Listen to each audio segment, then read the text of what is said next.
Hello everyone, कैसे हो सारे। तो देखो भाई, आज हम क्या करने वाले हैं, टाइप्स ऑफ केमिकल रिएक्शन का पार्ट 2। तो पार्ट 1 में मैंने आपको दो टॉपिक बता दिया था, कॉम्बिनेशन रिएक्शन और डिकम्पोजिशन रिएक्शन। आज बाकी के टॉपिक करने वाले। तो देखो भाई, क्या क्या होने वाला एक बार मैं फिर से बताता हूँ।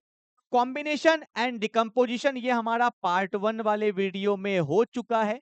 तो पार्ट 2 में क्या करने वाले हैं, आज हम करने वाले हैं डिस्प्लेसमेंट रिएक्शन, जो कि बहुत इंपॉर्टेंट है, और एक करने वाले हैं डबल डिस्प्लेसमेंट। तो दो पार्ट आज आपका और कंप्लीट हो जाएगा। रिडॉक्स का मैंने सेपरेट वीडियो बनाया क्योंकि ये बहुत ज्यादा इंपॉर्टेंट है। क्लियर है? तो चलो भाई, टाइम वेस्ट नहीं करते हैं। तो सबसे पहले आते हैं डिस्प्लेसमेंट रिएक्शन। तो देखो, डिस्प्लेसमेंट जो वर्ड बना है वो बना है डिस्प्लेस से। तो डिस्प्लेस का मतलब क्या होता है, ऐसा समझो। आप बैठे हो वहां पे, मैं बैठा हूं यहाँ पे, मतलब बैठा नहीं, खड़ा हूं, ठीक है भाई। तो होगा क्या, आप मान लो मेरे जगह पे आ गए और मैं आपके जगह पे चला गया, तो हम दोनों ने एक दूसरे को क्या कर दिया, डिस्प्लेस कर दिया। क्या कर दिया? डिस्प्लेस। मतलब आपका यहाँ आना और मेरा आपके पास जाना, इसी को बोलते हैं डिस्प्लेसमेंट। क्या बोलते हैं? डिस्प्लेसमेंट। ध्यान से देखो, मैं एक एग्जांपल लेता हूं। मैंने एक एग्जांपल लिया कि ए प्लस बी सी, ए प्लस बी सी से क्या बना, देखो। तो ए ने क्या किया, यहां से सी को हटा दिया, मतलब क्या किया, डिस्प्लेस कर दिया, और खुद जाके वहां पे लग गया। तो क्या बन गया? बी ए बन गया, और सी यहां पे निकल गया। तो अब देखो, पहले ए अकेला था, अब सी अकेला है। पहले सी एंजॉय कर रहा था बी के साथ, अब ए एंजॉय कर रहा है बी के साथ। मतलब ए और सी में क्या हो गया? डिस्प्लेसमेंट। क्या हो गया? डिस्प्लेसमेंट। और आप बोलोगे सर, ये डिस्प्लेसमेंट हुआ कैसे, ए ने सी को कैसे हटा दिया? तो देखो भाई, डिस्प्लेसमेंट होने के लिए क्या चाहिए, कौन किसको डिस्प्लेस कर सकता है? ए ने सी को डिस्प्लेस किया है। तो अगर ए डिस्प्लेस कर सकता है सी को, तो ए होगा मोर रिएक्टिव, और सी मेरा क्या होगा? Less reactive. ठीक है। पर फिर आपके मन में डाउट है, सर आपको कैसे पता कौन रिएक्टिव है, कौन ज्यादा रिएक्टिव है, कौन लेस रिएक्टिव है? इसके लिए एक रिएक्टिविटी सीरीज बनाया गया है, वहां से आप पता कर सकते हो कौन किसको डिस्प्लेस कर सकता है और कौन किसको डिस्प्लेस नहीं कर सकता है। क्लियर है? तो अभी आपको डेफिनेशन पे ध्यान देना। डेफिनेशन क्या होता है? Those reaction in which one element takes the place of another element, one element takes the place of another element in a compound are known as a displacement reaction। दूसरे का जगह लेना, पर वहां से किसी को हटाना पड़ेगा, उसी को बोलते हैं डिस्प्लेसमेंट रिएक्शन। क्लियर है? जल्दी से इसको उतारो, फिर आगे बढ़ेंगे। डिस्प्लेसमेंट रिएक्शन क्लियर है भाई? अब देखो, एग्जाम्पल करने से पहले शॉर्ट ट्रिक, उसका जो शॉर्ट ट्रिक है रिएक्टिविटी सीरीज का, वो मैं आपको बताता हूं। तो ध्यान से देखना भाई, क्या है। तो ये जैपड़ा को आप देख रहे हो ना, और यहाँ पे मेरा एक चुन्नू बैठा है जो बहुत ही शैतान है भाई। ठीक है क्या? अब ये जैबड़ा को परेशान कर रहा है, बार बार बोल रहा है, भाई केयरलेस है जैबड़ा, केयरलेस। तो ये जैबरा विनती कर रहा है, भाई मत बोलो मुझे, मत बोलो मुझे careless zebra, please stop calling me a careless zebra. क्या बोला? Please stop calling me a careless zebra. तो शॉर्ट ट्रिक देखो ना, क्या है? Please stop calling me a careless zebra, instead, instead try learning how copper saves gold. आपको पता होगा गोल्ड में कॉपर मिलाया जाता है ना। तो इससे याद रख सकते हो, please stop calling me a careless zebra, instead try learning how copper saves gold. तो ये शॉर्ट ट्रिक है। जो ऊपर वाला है वो मोर रिएक्टिव है, जो नीचे वाला है वो क्या है? Less reactive. तो ऊपर से नीचे जाओगे तो रिएक्टिविटी क्या होगा? डिक्रीज करते जाएगा। क्लियर है? पर ये कौन सा एलिमेंट है, जल्दी से इसको उतारो, वीडियो को पॉज करके, और एलिमेंट में बोल रहा हूं, साइड में एलिमेंट लिखो। ठीक है? देखो क्या है। पी फॉर होता है पोटेशियम, सिंबल है के। लिखो जल्दी से, P for potassium, potassium symbol क्या है? के। S for sodium, S for sodium symbol क्या है? Na। हो गया। Ca फॉर कैल्शियम सिंबल क्या है? Ca। M for magnesium symbol क्या है? Mg। A for aluminium symbol क्या है? Al। C for carbon symbol क्या है? C. Z for zebra symbol क्या है? जिंक। मतलब जिंक का सिंबल क्या है? Zn। ठीक है। आई फॉर क्या है? आयरन, इसका सिंबल होता है Fe, I for iron. T for tin symbol क्या होता है? Sn, tin. L for lead symbol क्या होता है? पीबी, लिड का सिंबल पीबी होता है। एच का मतलब क्या? हाइड्रोजन। कॉपर का तो पता ही है, कॉपर Cu। सेव्स, एस का मतलब क्या होगा? सिल्वर। क्या होगा? सिल्वर। और गोल्ड का सिंबल क्या होता है? AU, gold, gold. ठीक है भाई, चलो जल्दी से उतारेंगे रिएक्टिविटी सीरीज फटाफट से। ठीक है, इस मासूम से जैबरा को देखो भाई, बोल रहा है मत बोलो मेरे को ना, please stop calling me a careless zebra, instead try learning how copper saves gold. ठीक है, तो ये रिएक्टिविटी सीरीज है, ऊपर वाला नीचे वाले को हटा सकता है पर नीचे वाला ऊपर वाले को नहीं हटा सकता। क्लियर है? जल्दी से बैठ जाओ। चलो भाई, क्लियर है? चलो आओ भाई स्टार्ट करें फटाफट से, एग्जाम्पल की तरफ देखें क्या। चलो, तो आपके सामने पहला एग्जाम्पल दिया हुआ है, ध्यान से देखो। एग्जाम्पल नंबर 1 बोला है, when a zinc metal is placed in copper sulfate solution, then zinc sulfate solution and copper metal are formed। क्या दिया हुआ है मत देखो, पहले समझाने दो मुझे। देखो क्या बोला है, बोला है कि जिंक मेटल सॉलिड के फॉर्म में है, इसको डाला गया किसमें? कॉपर सल्फेट का सॉल्यूशन में, जो एक्वस फेज में लेते हैं, तो क्या होगा? मुझे रिएक्शन देखना ही नहीं, खुद से देखो। यहां पे कलर को ले लेते हैं, कौन सा ले ले? Yellow yellow yellow yellow. देखो, ये है मेरा जिंक, ये है मेरा कॉपर सल्फेट। तो होता क्या है, जिंक यहां से कॉपर को डिस्प्लेस कर देता है। अब डिस्प्लेस करने के लिए क्या रूल था? आपको ऑब्वियस सी बात है, मोर रिएक्टिव होना पड़ेगा और सामने वाले को क्या होना पड़ेगा? Less reactive. अगर आप रिएक्टिविटी सीरीज देखोगे, जल्दी देखो पहले, जल्दी देखो पहले, तो आप देखोगे कि जिंक ऊपर है और कॉपर कहां है? नीचे। जो ऊपर है वो है हाई रिएक्टिव और जो नीचे है वो क्या है? Less reactive. तो ऊपर वाला का चलेगा तब तबा, ऊपर वाले ने नीचे वाले को क्या किया? हटा दिया। और खुद एंजॉय करेगा तो देखो ना क्या बन गया, ZnSO4 एक्वस मीडियम में। और साथ में क्या बन गया? Copper solid. पहले जिंक अकेला था, आज कॉपर अकेला है। पहले कॉपर सल्फेट के साथ था, आज जिंक सल्फेट के साथ है। यही विधि का विधान है, आज कोई और तो कल कोई और, आज तुम्हारा दिन तो कई किसी और का दिन। क्लियर है? तो चलो भाई फटाफट से करते चलेंगे। और यहाँ पे एक लाइन आपको लिखना पड़ेगा, zinc is more reactive, zinc is more reactive than copper. तभी जिंक ने कॉपर को डिस्प्लेस कर दिया। ठीक है, चलो क्लियर है। पर एक डाउट आता है, बहुत लोग को आना नहीं चाहिए, फिर भी मैं पूछता हूं, अगर मैं ऐसा लिखूं CuSO4 प्लस Zn, सॉरी, अगर मैं ऐसा लिखूं कैसा, ZnSO4 प्लस Cu, तो क्या ये बन सकता है CuSO4 प्लस जिंक? क्या ये पॉसिबल है? क्या कॉपर जिंक को डिस्प्लेस कर सकता है? क्या नहीं कर सकता। लेस रिएक्टिव मोर रिएक्टिव को कभी डिस्प्लेस नहीं करेगा, इसलिए ऊपर वाला रिएक्शन होगा, नीचे वाला रिएक्शन नहीं होगा। ये सब कंसेप्ट है और यही लिखा हुआ एग्जाम्पल नंबर 1 में। ठीक है भाई, देखो पढ़ने के बाद, समझने के बाद पीपीटी देखने का अलग मजा है। ठीक है, ऐसे लिखा हुआ पढ़ा दूंगा तो समझ में ही नहीं आएगा। देखो वही लिखा है, कॉपर सल्फेट कौन सा कलर का होता है? ब्लू कलर का होता है। इसको ब्लू विट्रियोल भी बोलते हैं हम लोग। ठीक है, इसको किस में डाला गया? जिंक में। तो बन जाता है ZnSO4, साथ में क्या बन जाता है? कॉपर। ऐसा क्यों हुआ? क्योंकि जिंक इज मोर रिएक्टिव, तो यहाँ पे जिंक कॉपर को डिस्प्लेस कर देगा, बनेगा ZnSO4 जो कलरलेस होता है। ठीक है, और साथ में क्या बनता है? Copper. This is the example number 1। Clear है?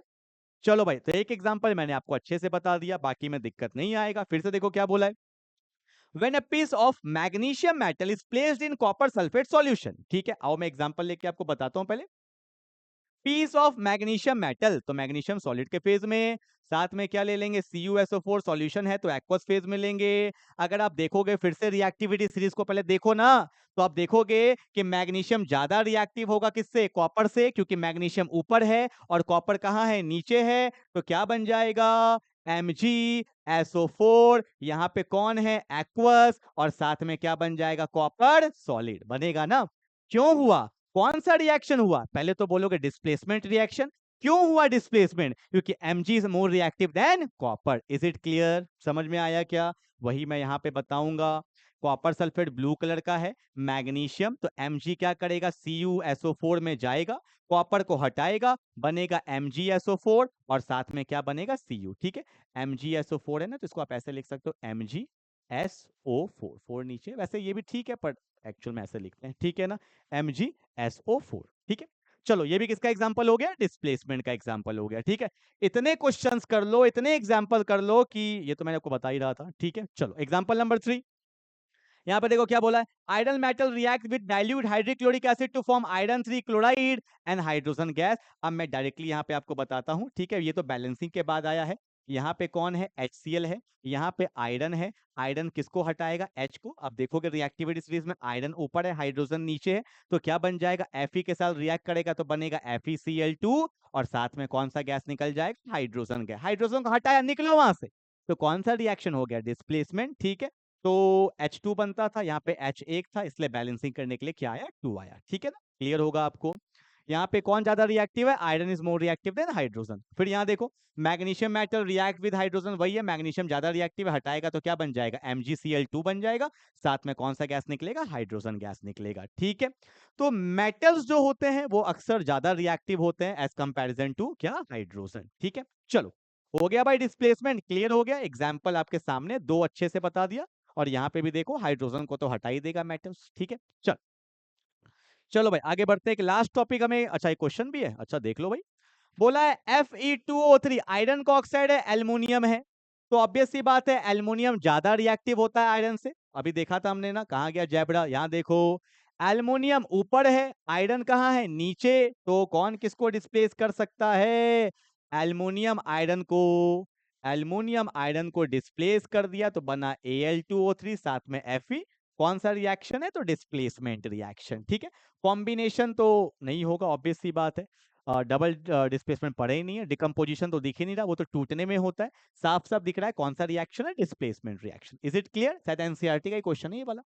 चलो आगे बढ़ते हैं, डबल डिस्प्लेसमेंट। अरे डिस्प्लेसमेंट पहले एक था, अब यहाँ पे डबल डबल डिस्प्लेसमेंट होगा, कैसे, मान लो मैंने लिखा AB प्लस CD, अब क्या होगा, मान लो A आ गया किसके साथ, D के साथ, B आ गया C के साथ, तो यहाँ पे देखो A के साथ D, B के साथ C, तो ऐसे रिएक्शन को क्या बोलते हैं, डबल डिस्प्लेसमेंट, मतलब दोनों आयंस का एक्सचेंज होगा, ठीक है। डेफिनेशन देखो, those reaction in which two compound react by exchange of ion, अपना अपना ions क्या कर लिया, exchange कर लिया, to form two new compounds are called double displacement reaction। पहले ABCD था, अभी क्या हो गया, ADBC हो गया, क्लियर है। तो दोनों कंपाउंड ने अपने आयंस को क्या कर दिया, एक्सचेंज, ऐसे को बोलते हैं डबल डिस्प्लेसमेंट रिएक्शन, ठीक है। आओ फटाफट से एग्जांपल देखेंगे।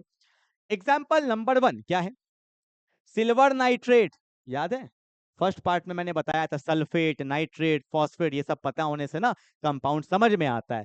सिल्वर Ag, नाइट्रेट क्या होता है, NO3, सोडियम क्लोराइड क्या है, NaCl। अब यहाँ पे क्या होगा, देखो जब रिएक्शन होता है, मैं हल्का सा और बताऊं और क्लियरिटी आएगा, थोड़ा सा बताऊं क्या, देखो मैं बताता हूं। जैसे ना सिल्वर नाइट्रेट AgNO3 नाइट्रेट है, साथ में लिया NaCl, फील लाना है तो थोड़ा सीखा करो। मैंने आपको बताया था ना कि नाइट्रेट पे चार्ज क्या होता है, -1, तो Ag पे चार्ज क्या होगा, +1। Cl पे चार्ज होता है -1, तो Na पे चार्ज क्या होता है, +1। और रिएक्शन हमेशा सामने वाले के साथ होता है, खुद में थोड़ी करोगे रिएक्शन, सामने वाले के साथ ना रिएक्शन करोगे, तो Na ढूंढ रहा है सामने वाले में, प्लस को चाहिए माइनस, तो Na के साथ मिल जाएगा कौन, NaNO3, इसको बोलते हैं सोडियम नाइट्रेट, और Ag के साथ जाएगा कौन, Cl, तो यहाँ पे क्या हुआ, AgCl। अब इसका आयंस भी एक्सचेंज हुआ, इसका भी आयन एक्सचेंज हुआ, ऐसे रिएक्शन को क्या बोलते हैं, डबल डिस्प्लेसमेंट रिएक्शन, ठीक है। इसलिए मैंने लिखवाया था, सब पे चार्ज, सल्फेट पे -2, फॉस्फेट पे -3, कार्बोनेट पे -2, नाइट्रेट पे -1, उससे फील आ जाता है, ठीक है। अब देखो यहीं पे है, अब रिएक्शन रटना नहीं पड़ेगा, AgNO3 NaCl, Na पे +1, Cl पे -1, नाइट्रेट पे -1, Ag पे +1, प्लस माइनस एंजॉय करेगा, रिएक्शन बनेगा। तो ये क्या बन गया, सोडियम नाइट्रेट, और ये क्या, सिल्वर क्लोराइड, व्हाइट कलर का पीपीटी बनता है, प्रिसिपिटेट मतलब रिएक्शन में जो बच जाता है उसको पीपीटी बोलते हैं, व्हाइट कलर का बनता है, ठीक है।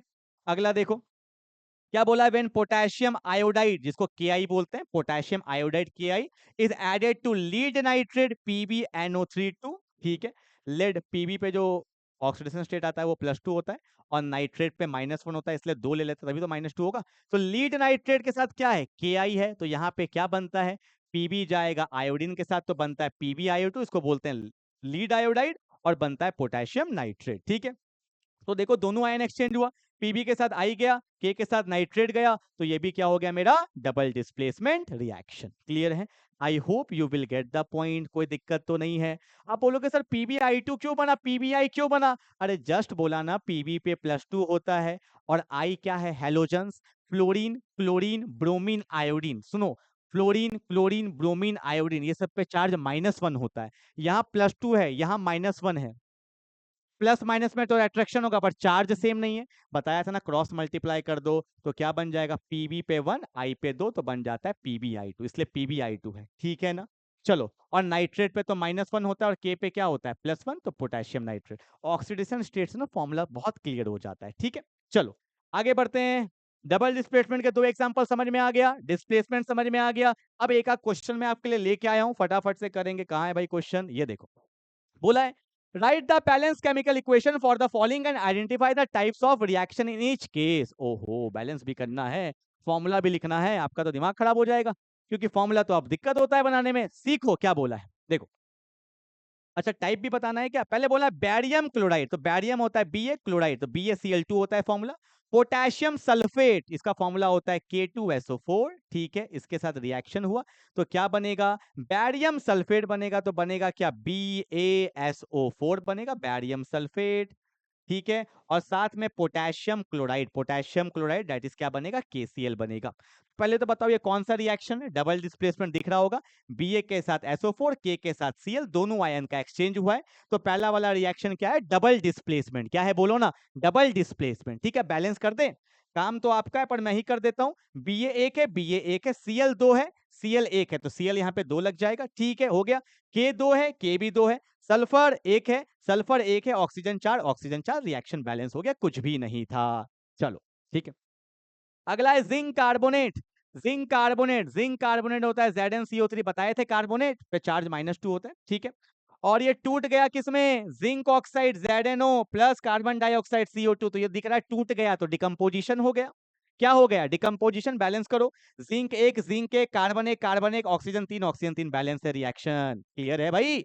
चलो, हाँ जी भाई, क्वेश्चन नंबर 2 का सी और डी, इसको मैं सॉल्व नहीं करूंगा, ये आपका होमवर्क है। क्या है, होमवर्क है। ठीक है, इसको कमेंट बॉक्स में लिख के बताओ कि ये कौन सा रिएक्शन है, combination, decomposition, displacement, double displacement, आपका आंसर मुझे चाहिए कमेंट बॉक्स पे। ठीक है, तो बहुत इजी क्वेश्चन है, ट्राई करोगे बन जाएगा। ठीक है भाई, तो आई होप आपको ये लेक्चर समझ में आया होगा।